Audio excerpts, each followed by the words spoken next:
Hello friends, in this video I am going to explain remaining questions of 2011 prelims question paper। तो हम आगे जारी रखेंगे analysis. तो कुछ कुछ स्टूडेंट्स का एक सवाल था कि क्या ये ट्रिक्स या ये जो एनालिसिस हम करते हैं ये अभी भी 2021 में भी रिलेवेंट है क्या। तो एक एक क्वेश्चन पेपर एनालिसिस करने के बाद आपको समझ में आएगा कि चाहे क्वेश्चन बनाने की ट्रेंड चेंज हो कुछ भी हो, लेकिन अगर अच्छे से एनालाइज किया हो और ट्रिक्स अगर अच्छे से अपनाए हो ना अपने, तो चाहे 2021 हो 22 हो 23 हो, ये ट्रिक्स हमेशा अप्लाई होंगे। ये आपको एक एक क्वेश्चन पेपर होने के बाद मैं अच्छे से समझाऊंगा, विथ एग्जांपल एक्सप्लेन भी करूंगा और प्रूफ भी दिखाऊंगा। जैसे जैसे 2020-21 के क्वेश्चन पेपर्स आएंगे तब तक आपको पता चलेगा कि हाँ यार क्वेश्चन मतलब ये एनालिसिस रिलेवेंट है और ट्रिक्स अप्लाई होते हैं। तो next question number 5। At present scientists can determine the arrangement of relative positions of genes and DNA sequences. तो how how this knowledge benefit us. तो ये डीएनए सीक्वेंसिंग का नॉलेज कैसे यूज़फुल है। नीचे 3 ऑप्शंस दिए हैं। देखो हर एक ऑप्शन में पॉसिबल वर्ड दिया है। जब भी पॉसिबल वर्ड आता है स्टेटमेंट में और वो स्टेटमेंट अगर कुछ एक्सट्रीम स्टेटमेंट नहीं है तो वो स्टेटमेंट 100% सही होता है। तो अब ये एक ट्रिक है कि पॉसिबल मतलब कि एक पॉसिबिलिटी है, इट इज़ नॉट द कि एक्सट्रीम स्टेटमेंट नहीं है। लेकिन कुछ स्टेटमेंट में उस स्टेटमेंट को एक्सट्रीम करने के लिए कुछ अलग सा वर्ड यूज़ करते हैं। जैसे आप सेकंड स्टेटमेंट देख लो, it is possible to understand the causes of all human diseases. जैसे कि ऑल को मैंने रेड रेड से अंडरलाइन किया है।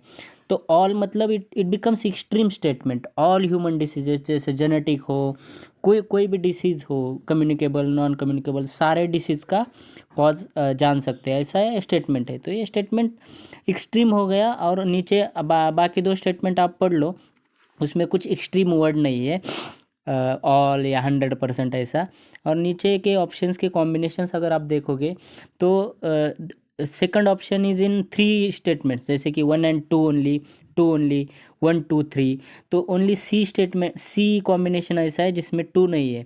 तो एक स्टेटमेंट आपने अच्छे से निकाल दिया ना कि हाँ ये एक्सट्रीम स्टेटमेंट है और ये गलत स्टेटमेंट है, you reach to the answer. तो ऐसे ही हर एक क्वेश्चन में कुछ ना कुछ ट्रिक होता है। तो नेक्स्ट क्वेश्चन है क्वेश्चन नंबर 6 के विजिट बाय फॉरेन नेशनल्स। तो इन टर्म्स ऑफ इकोनॉमी क्या क्या क्या फ़र्क पड़ता है। तो visit by foreign nationals to the Commonwealth Games in India. तो अब ये फॉरेन जो वर्ड है, फॉरेन नेशनल जो फॉरेन है मतलब 4 ऑप्शंस आप अगर देखोगे तो फॉरेन है मतलब एक्सपोर्ट या इंपोर्ट, ये दोनों में से कुछ है। ये इतना तो आपको समझ में आएगा ही, आपने अच्छे से अगर पढ़ा है ठीक ठाक यूपीएससी का सिलेबस या एनसीईआरटी एवरीथिंग। तो क्वेश्चन में फॉरेन वर्ड आया ना, फॉरेन नेशनल, तो एक्सपोर्ट या इंपोर्ट के बारे में है, इतना तो आपको पता ही चलेगा। मीन्स आप 50% तो क्वेश्चन वहीं पे सॉल्व करते हैं। और बचा बचा हुआ जो मतलब एक्सपोर्ट और इंपोर्ट में से क्या है, वो थोड़ा सा इकोनॉमी का सिलेबस अच्छे से पढ़ने के बाद आपको एक बेसिक क्वेश्चन है, इसका ज़्यादा एनालिसिस हम नहीं कर सकते। लेकिन फिर भी 2 स्टेटमेंट तो हम एलिमिनेट कर ही सकते हैं। फॉरेन नेशनल का मतलब कि एक्सपोर्ट या इंपोर्ट, ये दोनों में से कुछ तो है। Production consumption is domestic. तो फॉरेन वर्ड से ही पता चलता है कि इसका या तो आंसर एक्सपोर्ट है या इंपोर्ट है। अभी उसके आगे आपको अगर अच्छे से पढ़ा है तो पता चलता है कि फॉरेन नेशनल का विजिट जो होता है वो एक्सपोर्ट ऑफ सर्विसेज होता है। तो नेक्स्ट क्वेश्चन क्वेश्चन नंबर 7। तो microbial fuel cells are considered as a source of sustainable energy. अब आप देख लो सस्टेनेबल वर्ड आ गया। सस्टेनेबल जब आता है तो सस्टेनेबल एनर्जी जब भी होता है, वाई पूछा है तो सेकंड स्टेटमेंट आप डायरेक्टली जाओ। तो सेकंड स्टेटमेंट में दिया है कि it uses the inorganic materials. अब क्वेश्चन में सस्टेनेबल एनर्जी पूछा है और ऑप्शन में दिया है इनऑर्गेनिक मटेरियल्स। तो हमने क्वेश्चन नंबर 1 में देखा था, जब भी बायो एस्पाल्ट को प्रमोट कर रहा है मतलब ये सस्टेनेबल है। और उसमें इनऑर्गेनिक वर्ड आया था, तो इनऑर्गेनिक वाला वर्ड रॉन्ग होता है। मतलब जब भी सस्टेनेबल एनर्जी होती है तो ऑर्गेनिक ही कुछ ना कुछ होता है, ना कि इनऑर्गेनिक। तो उस हिसाब से इनऑर्गेनिक वर्ड को मैंने अच्छे से डार्क अंडरलाइन किया और उससे पता चलता है कि it is not the answer actually वहाँ पे ऑर्गेनिक मटेरियल्स होना चाहिए था, तो सेकंड इज़ रॉन्ग। तो उस हिसाब से बी एंड डी ऑप्शन में 2 है, तो बी एंड डी इलिमिनेट हो गए, तो ए एंड सी बचे। तो ए एंड सी दोनों में 1 ऑप्शन है, तो 1 को तो पढ़ने का वैसे भी ज़रूरत नहीं है, तो only thing remain is third statement. So third statement क्या है, दे कैन बी इंस्टॉल्ड। अभी कैन बी वर्ड आया है, कैन बी आया तो आप समझ लो कि इट इज़ डन, मतलब उसमें ज़्यादा सोचने की ज़रूरत नहीं। अगर कुछ एक्सट्रीम नहीं है ना उस स्टेटमेंट में, तो वो स्टेटमेंट सही होता है। It can be installed in the waste water treatment. Sustainable energy है, तो सस्टेनेबल का वेस्ट वाटर ट्रीटमेंट से कुछ ना कुछ कनेक्शन है, ऐसा लॉजिक लगा कि आपको थर्ड स्टेटमेंट करेक्ट करके सी स्टेटमेंट सी आंसर आता है, तो 1 and 3 only is the answer. तो ऐसे एक एक आंसर पे आपको एक एक ट्रिक पता चलेगी। आगे आगे देखते हैं question number 8। Which one of the following statements appropriately describe the physical stimulus. अभी फिजिकल स्टिमुलस के बारे में इन्होंने पूछा है, तो अब आपको मैंने पहले रॉन्ग स्टेटमेंट से एक्सप्लेन करता हूँ। जैसे कि ए स्टेटमेंट, इसमें देखो मैसिव वर्ड आया है, मैसिव, मैसिव वर्ड है। देन मैन्युफैक्चरिंग सेक्टर है। अभी फिजिकल स्टिमुलस क्वेश्चन में कहीं पे भी मैन्युफैक्चरिंग या प्रोडक्शन या सर्विस सेक्टर का कहीं भी जिक्र नहीं किया, तो यहाँ पे मैन्युफैक्चरिंग सेक्टर स्पेशली दिया है। और बाद में rapid economic growth, rapid massive, ऐसे जो वर्ड होते हैं ना, तो ये स्टेटमेंट रॉन्ग होते हैं, क्योंकि ये जानबूझ के डाले हुए वर्ड्स है।